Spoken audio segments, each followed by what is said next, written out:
So நண்பா இன்றைக்கி நான் சூப்பரான ஐட்டம் பண்ண போகிறேன். என்ன ஐட்டம் தெரியுங்களா? இன்றைக்கி வந்து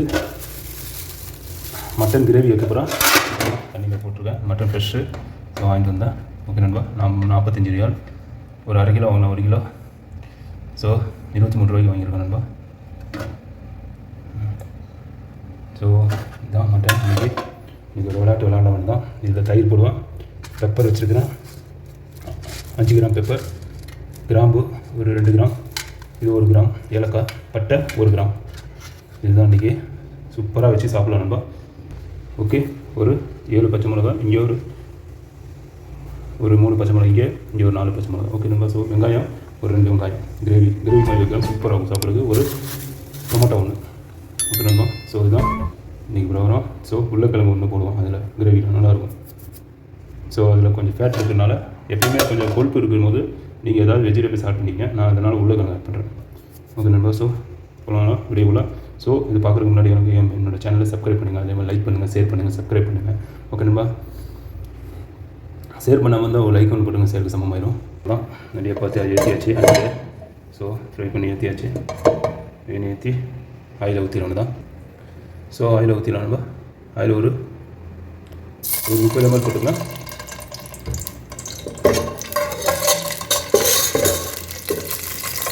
இந்த 3 ஸ்பூனும் 30 ml வந்துடும். ஒரு ஸ்பூனில் வச்சு தான் ஊற்றுறேன்.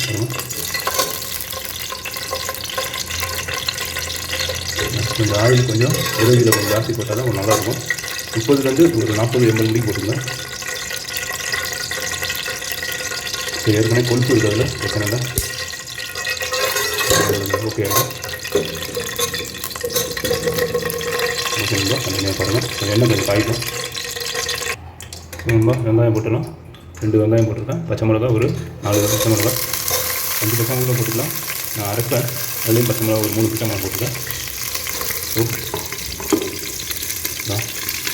கேமரா ஸ்டாண்டு உடஞ்சனால எனக்கு கொஞ்சம் பிரச்சனையாகிடுச்சு. அதை கொஞ்சம் அட்ஜஸ்ட் பண்ணிக்கோங்க. ஓகே மக்களே. ஆனியன் போட்டாச்சு, பச்சை மிளகா சேர்த்து போட்டுருக்கேன். இப்போ நல்லா வளர்ந்துட்டோம்.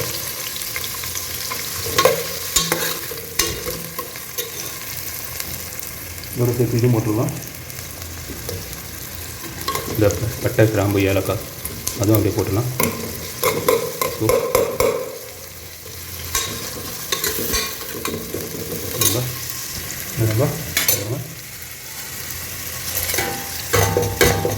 பட்டை, கிராம்பு, ஏலக்காய், பெப்பர் எல்லாம் சேர்த்து போட்டேன். நான் டிஸ்பிளேயில் எழுதி போடுவேன், டைப் பண்ணுவேன், எழுதிடுவேன் என்னென்ன ஆட் பண்ணேன்னு சொல்லி, எத்தனை கிராம் ஆட் பண்ணியிருக்கேன்னு சொல்லி டிஸ்பிளேலையும் எழுதிடுவேன். ஓகே நண்பர். கண்டினியூ பாருங்கள். ஸோ இது கொஞ்சம் நல்லா வதங்கட்டும், கொஞ்சம் நல்லா ஃப்ரை ஆகட்டும். ஸோ நண்பா, இப்போ உருளைக்கிழங்கு 1 போட்டேன், அதை அப்படியே போட்டுருந்தேன். கொஞ்சம் நல்லா இது நல்லா வதங்கும், வெங்காயத்தோடு சேர்ந்து. அதுக்கப்புறம் ஜிஞ்சர் கார்லிக் பேஸ்ட் ஆட் பண்ணிக்கலாம்.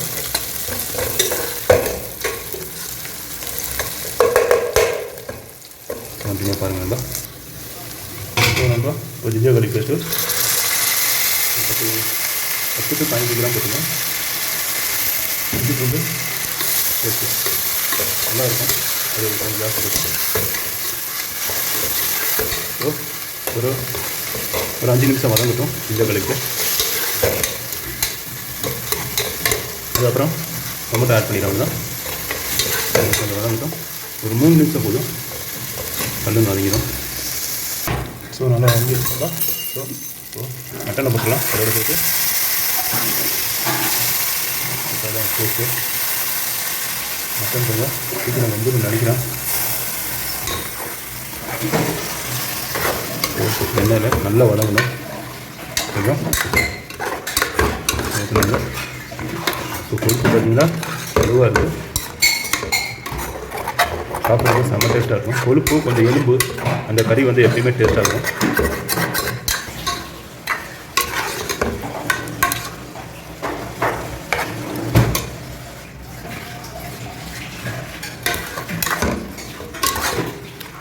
ஸோ இது நல்லா வதங்கிட்டு நண்பா. கண்டினியூ பண்ணலாம்.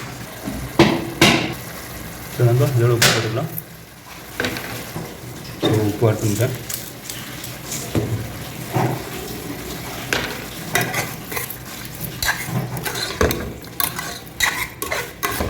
ஸோ உப்பு போட்டு போட்டாச்சு. இப்படியே மூடி வச்சிடலாம் தான் அப்படியே போட்டோம் தான் கொஞ்சம் வேகட்டும்.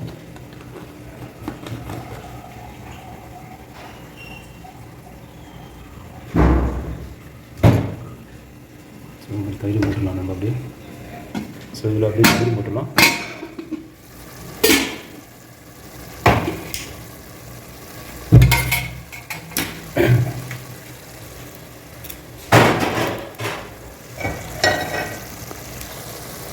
நம்ம இதில் தயிரும் போட்டு மிக்ஸ் பண்ணிடலாம் அப்படியே.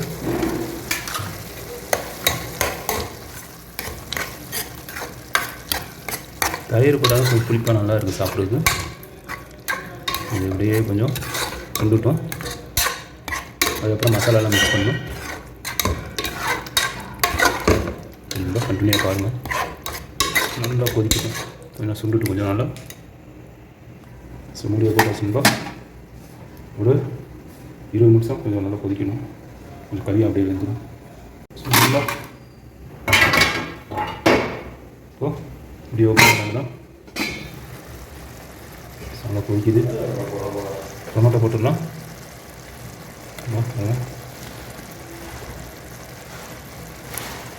தக்காளி போட்டாச்சு. ஒரு தக்காளி நல்லா பெரிய தக்காளியாக. ஸோ கொதிக்குது நல்லா.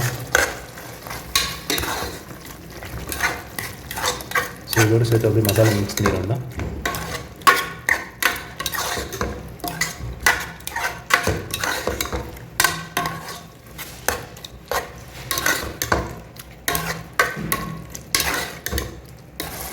ஸோ நண்பா இதுக்கு மேலே ஒரு வெங்காயம் போடுவோம். ஸோ வெங்காயம் போட்டாச்சு.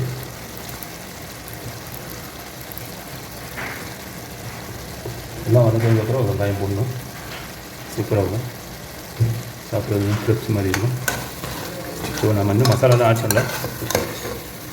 ஸோ இது வதங்கிடும் அப்படியே. வெங்காயம் புளிப்புலேயே வெங்காயம் நல்லாயிருக்கும். சாப்பிட்றதுக்கும் நல்லாயிருக்கும்.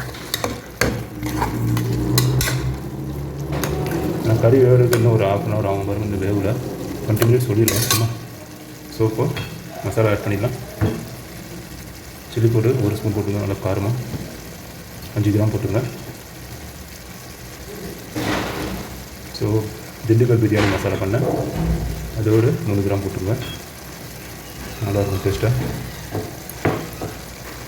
ஸோ இதில் 5 கிராம் மல்லித்தூள் போட்டுங்க. நல்லா இருக்கும் சாப்பிட்றதுக்கு. போட்டாச்சு. மஞ்சத்தூள் போட்டுடலாம்.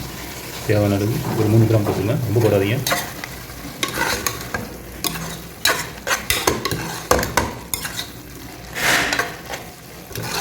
ஸோ இந்த நல்லா வதங்கிறதோடு தான் அப்படியே 1/2 hour ஆகும். மட்டன் இது கொஞ்சம் குக்கர் இது. குக்கரில் வச்சா சீக்கிரம் வந்துருக்கும். ஸோ நான் குக்கரில் வைக்கல. நல்லா வைக்கணும். நல்லா கண்டினியூவாக பாருங்கள். ஸோ இதில் கறி போட்டுடலாம் அப்படியே. ஸோ நம்ம இதில் இதில் கரம் மசாலா போட்டுடலாம். ஒரு 3 கிராம் போட்டுங்க. ஸோ சில்லி பவுடர் கறி பவுடர் ஒரு 3 கிராம் போட்டுங்க. ஸோ இதுதான் நல்லா இருக்கும் சாப்பிட்றது.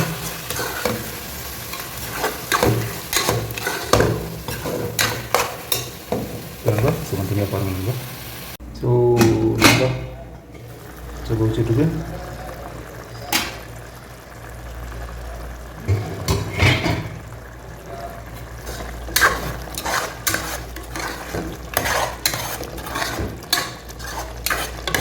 ஸோ अच्छा நான் அவ்வளோ நண்பா. இன்னும் ஒரு 10 நிமிஷம். Ready 15 minutes. கொஞ்சம் இல்லை இதாகணும். கண்டினியூ பாருங்கள். இன்னும் கொஞ்சம் ஆகுது. நம்ம கிரேவி ரெடி ஆகிட்டுருக்கு.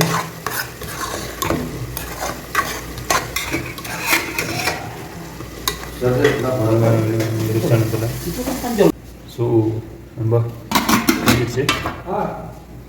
ஸோ நண்பா ஆஃப் பண்ணியாச்சு. Ready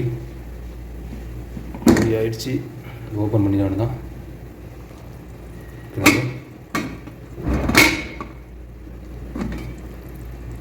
ready. சாப்பிட்ற வேலை தான் நீங்கள் பாருங்கப்பா. செம்மையாக இருக்குது கிரேவி பார்க்குறதுக்கு.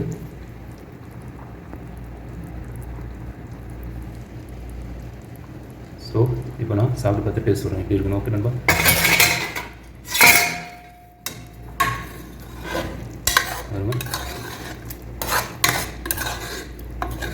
இதுதான் கிரேவி அருமையாக வந்துடுச்சு. ஸோ உருளைக்கிழங்குலாம் செம்மையாக இருக்குது பார்க்குறதுக்கு. உருளைக்கிழங்கு இவ்வளோ நாள் ஒரு 45 மினிட்ஸ் தான் வச்சேன். உருளைக்கிழங்கு நல்லா வெந்திருக்கு. ஒன்றும் உடையவே இல்லை. உருளைக்கிழங்கு அவ்வளோ அருமையாக இருக்குது. ஸோ இதுதான். ஸோ நான் சாப்பிட்ற டேஸ்ட் சொல்கிறேன் நண்பா. ஸோ நண்பா ஒயிட் ரைஸ் பண்ணியிருக்கேன், பாஸ்மதி ரைஸ் மாதிரி. ஸோ ஒயிட் ரைஸ் சாப்பிட்லாம். டெய்லி ரொட்டியாக சாப்பிட்ருக்கேன், பரோட்டா சப்பாத்தி. ஸோ கிரேவிக்கு சப்பாத்தி தான் நல்லாயிருக்கும். ஸோ இன்றைக்கி வந்து நான் இன்றைக்கி மாற்றிட்டேன். ஸோ நாளைக்கு சப்பாத்தி ஐடியா இருக்குது. கிரேவி பக்காவாக இருக்குது. உருளைக்கிழங்கு செம்மையாக இருக்குது.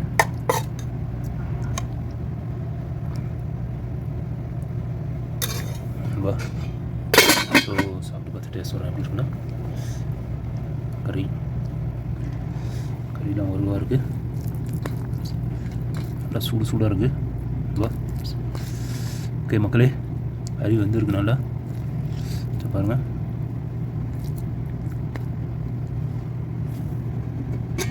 ஸோ பீஸ் எடுத்து போடுறேன். பீஸே எடுத்துக்கிறேன்.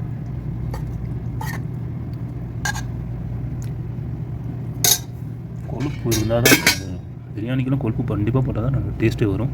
ஸோ பாருங்கள். நம்ம இப்போ சாப்பிட்டு பார்த்துட்டு எப்படி இருக்குன்னு சொல்கிறேன். கரெக்டாக உப்புலாம் எக்ஸ்ட்ராவே போடல, அந்த உப்பு போட்டது தான்.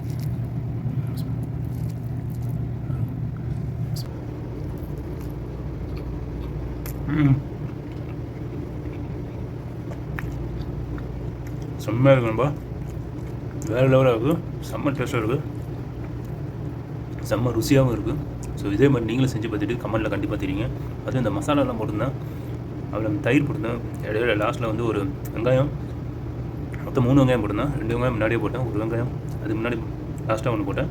அதுவும் அது அந்த மாதிரி தான் பண்ணணும் இந்த மாதிரி கிரேவி. பாருங்கள், வெங்காயம் நல்லா கிரேவி மாதிரி. ஸோ கிரேவி வெங்காயம்லாம் செம்மையாக வந்திருக்கு. ஓகே நண்பா. ஸோ இதே மாதிரி நீங்களும் செஞ்சு பார்த்துட்டு எனக்கு கமெண்ட்டில் கண்டிப்பாக தெரியும். அதே மாதிரி என்னோடய சேனலை சப்ஸ்கிரைப் பண்ணுங்கள், லைக் பண்ணுங்கள், ஷேர் பண்ணுங்கள். ஓகே நண்பா. ஷேர் பண்ணாமல் அந்த லைக் ஒன்று போட்டுருங்க, ஷேருக்கு சமமாயிரும். ஓகே நண்பா. ஜஸாக்கல்லாஹ் ஹைர்.